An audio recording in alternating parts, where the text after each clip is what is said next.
नमस्कार दोस्तों।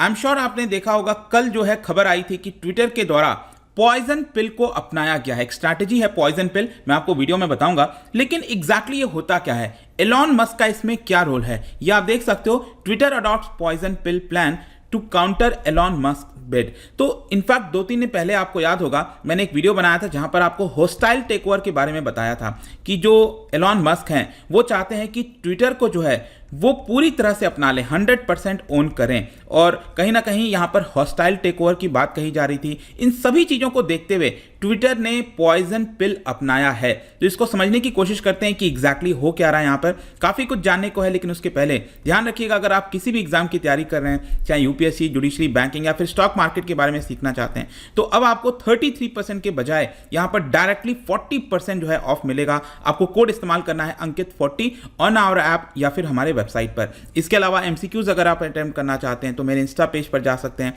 वहां पर स्टोरीज में जितने भी एमसीक्यूज हैं उसको आप अटेम्प्ट कर पाएंगे। चलिए शुरुआत करते हैं और सबसे पहले हम देखते हैं एग्जैक्टली अभी हो क्या रहा है, हम इसकी चर्चा क्यों कर रहे हैं। जैसे कि आपको मैंने अभी 2-3 दिन पहले जैसा कह रहा था कि वीडियो में बताया था कि होस्टाइल टेकओवर की बात हो रही है। बेसिकली क्या है ना कि एलॉन मस्क अब चाहते हैं कि ट्विटर का 100% जो शेयर्स हैं, 100% हिस्सा वो अपने खुद ओन करें। ऑब्वियस सी बात है, जब 100% हिस्सा उनके पास होगा तो वो जैसे चाहेंगे वैसे ट्विटर को कंट्रोल कर पाएंगे। और बेसिकली उनका रीजन ये दिया जा रहा है कि जो ह्यूमन राइट्स हैं, जो बोलने की आज़ादी है, मतलब ट्विटर ने पहले आपने देखा होगा कई सारे जो अकाउंट्स हैं उसको ब्लॉक किया हुआ है, तो वो सारी चीज़ें नहीं होनी चाहिए, ऐसा एलॉन मस्क का कहना है। और ये बेसिकली यहाँ पर बताया जा रहा था कि जो ट्विटर का बोर्ड है वो इससे सहमत नहीं है। मतलब कोई भी कंपनी चलाने के लिए जो बोर्ड होता है, वहाँ पर जो मेंबर्स होते हैं, वो इसके लिए सहमत नहीं हो रहा था कि ट्विटर को जो है 100% खरीद लें एलॉन मस्क। तो अब होता क्या है कि अगर बोर्ड सहमत नहीं होता है तो जो शेयर होल्डर्स होते हैं, छोटे छोटे रिटेल शेयर होल्डर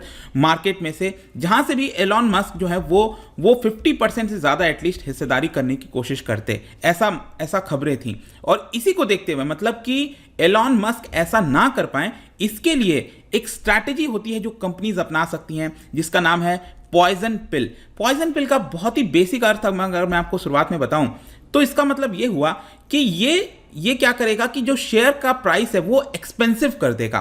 किसके लिए? ये सिर्फ और सिर्फ उसके लिए जिससे डर है कि वो उस कंपनी को पूरी तरह से खरीदना चाहता है। जैसे कि एलॉन मस्क यहां पर ट्विटर को खरीदना चाहते हैं 100%।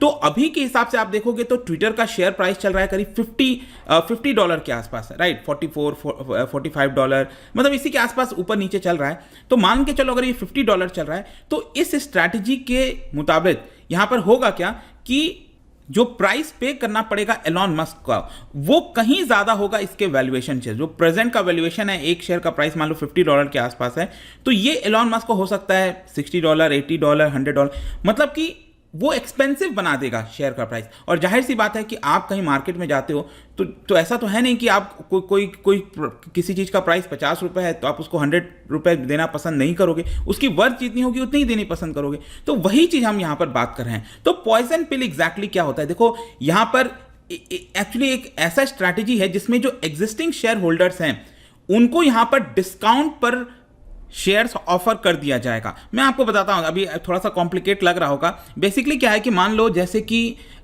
इसके हिसाब से, मान लो ट्विटर के हिसाब से, तो ट्विटर में यहां पर क्या अपनाया गया है कि कोई भी अगर शेयर होल्डर है जिसके पास 15% अगर हिस्सेदारी आ गई, ठीक है, तो जैसे ही 15% किसी सिंगल शेयर होल्डर के पास हिस्सेदारी आएगी अगर ट्विटर का, तो ऑटोमेटिकली क्या होगा, बाकी की जो शेयर होल्डर्स हैं वो काफी सस्ते दाम पर ट्विटर का शेयर खरीद सकेंगे। जैसे कि मान के चलो इस समय जो एलॉन मस्क की हिस्सेदारी है वो है करीब 9% मान लो 9% है इस समय, ठीक है, 10% मान लो, 9% मान लो। अब मान लो ये क्या करते हैं, मार्केट में से शेयर्स को खरीद लेते हैं एलॉन मस्क, और वो अपना हिस्सेदारी इसको बढ़ाकर 15% कर लेते हैं। तो जैसे ही उनकी हिस्सेदारी 15% होगी, बाकी की जो शेयर होल्डर्स हैं वो सस्ते दाम पर ट्विटर का शेयर ले पाएंगे। अब क्या होता है ना, मान लो ट्विटर का जो टोटल शेयर है, नंबर ऑफ शेयर्स, वो मान लो 1000 के आसपास है। टोटल नंबर ऑफ शेयर्स की बात कर रहा हूं, जिसमें से 150 शेयर किसके पास आ गया, एलॉन मस्क के पास आ गया, 15% उन्होंने ले लिया। तो यहां पर ट्विटर क्या करेगा कि एक फ्रेश शेयर जारी करेगा, तो 1000 से इसको बढ़ाकर 1200 कर देगा, 1300 कर देगा। तो बाकी के ये जो 200-300 शेयर है ना, वो बाकी शेयर होल्डर्स के लिए काफी सस्ते हो जाएंगे।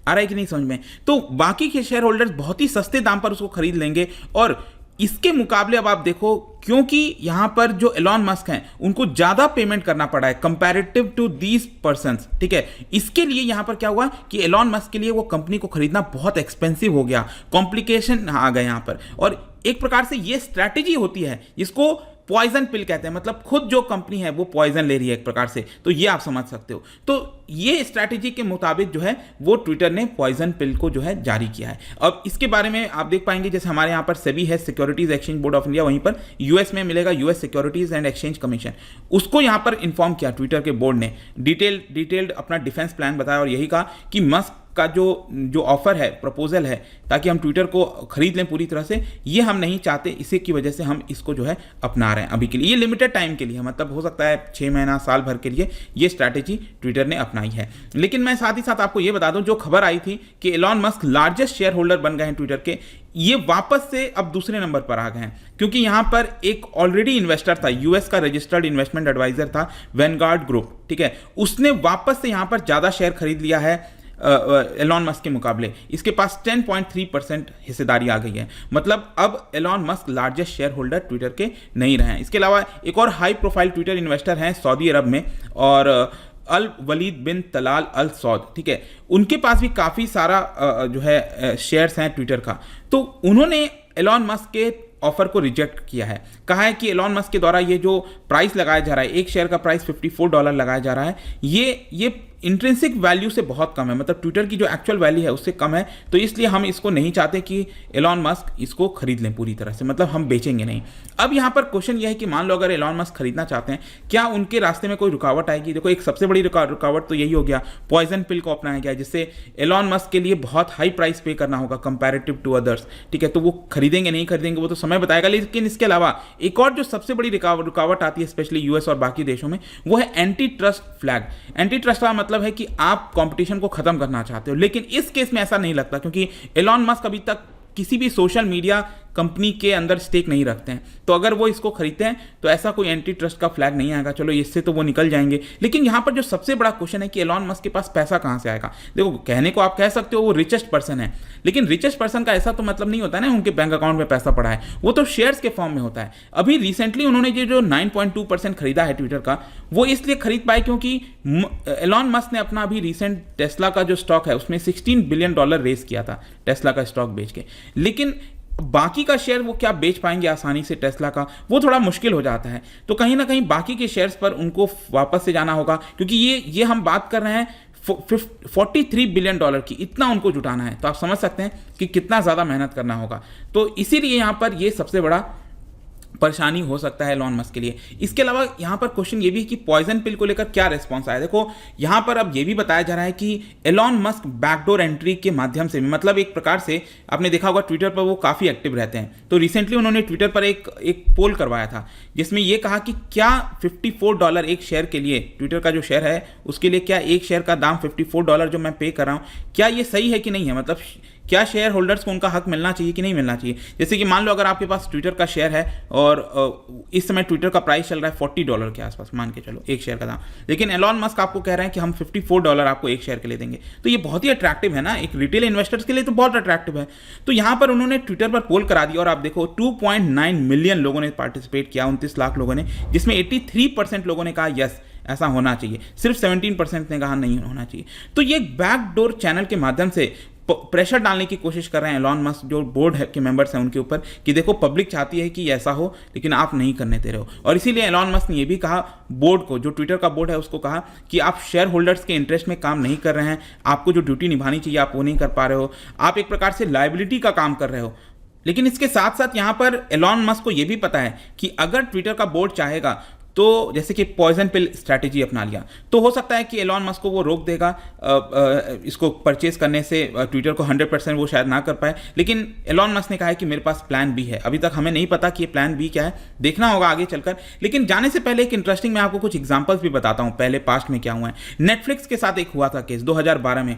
नेटफ्लिक्स को लग रहा था कि एक बिलियनियर इन्वेस्टर हैं जो कि नेटफ्लिक्स का होस्टाइल टेक ओवर कर सकते हैं, उसको खरीद सकते हैं, लेकिन नेटफ्लिक्स का जो बोर्ड है वो नहीं चाहता था, और इसीलिए नेटफ्लिक्स ने उस समय भी यहाँ पर पॉइजन पिल स्ट्रैटेजी अपनाई थी और ये कहा था अगर आपके पास 10% से ज़्यादा शेयर रखना चाहते हो नेटफ्लिक्स के अंदर, तो उसके लिए आपको बोर्ड की परमिशन चाहिए होगी। बिना बोर्ड के आप नहीं ले पाओगे। अगर लेते हो तो अगेन यहाँ पर बहुत ज़्यादा प्राइस आपको पे करना होगा हर एक शेयर के लिए। 1985 में भी हुआ था, आपने मैकडोनल्ड्स का नाम सभी ने सुना है। यहाँ पर बताया जा रहा था कि फिलिप मॉरिस, एक कंज्यूमर गुड्स जो कंपनी है, फिलिप आपने सुना होगा, तो वो टारगेट कर रहा था कि मैकडोनल्ड्स कॉर्पोरेशन को जो है वो खरीद ले। लेकिन यहां पर मैकडोनल्ड्स ने पॉइजन पिल की स्ट्रैटेजी बनाई ताकि ऐसा ना हो पाए। वैसे ही वॉल्ट डिज्नी का आपने सुना होगा, इसने भी कुछ वर्षों के बाद अपनाया था। तो इस तरह के बहुत सारे ऐसे इंस्टेंस आते हैं। अब देखना होगा कि यहां पर एग्जैक्टली कैसे चीजें टर्न आउट होंगी। बट आई होप कि पॉइजन पिल क्या होता है, क्यों अपनाया जाता है, वो सब कुछ आपको समझ में आ गया होगा। जाने से पहले एक इंटरेस्टिंग क्वेश्चन, क्योंकि हम कंपनीज वगैरह की बात कर रहे हैं, क्या बता सकते हो भारत के अंदर कोई प्राइवेट कंपनी अगर बिजनेस स्टार्ट करना चाहती है, कौन से स्टेज में वो बिजनेस कर सकती है? क्या बता पाओगे? इसका राइट आंसर आपको पता ही है, मेरे इंस्टाग्राम पर तो मिलेगा ही। वहां पर अगर आप नहीं हो कोई बात नहीं, टेलीग्राम से भी ले सकते हैं इसका सही उत्तर। मैं कई सारे जो एमसीक्यूज हैं वो यहां पर स्टोरीज में डालता रहता हूं। बाकी अगर आपको पीडीएफ चाहिए तो टेलीग्राम पर आइए, अलग अलग सोशल मीडिया पर भी आप जुड़ पाएंगे। और जैसा मैंने बताया कि अगर आप किसी भी एग्जाम की तैयारी कर रहे हैं, यूज दिस कोड अंकित40, क्योंकि इससे आपको डायरेक्टली 40% का डिस्काउंट मिलेगा। आई होप कि वीडियो आपको पसंद आया होगा। मिलता हूं आपसे next time. Till then, thank you very much, see you soon.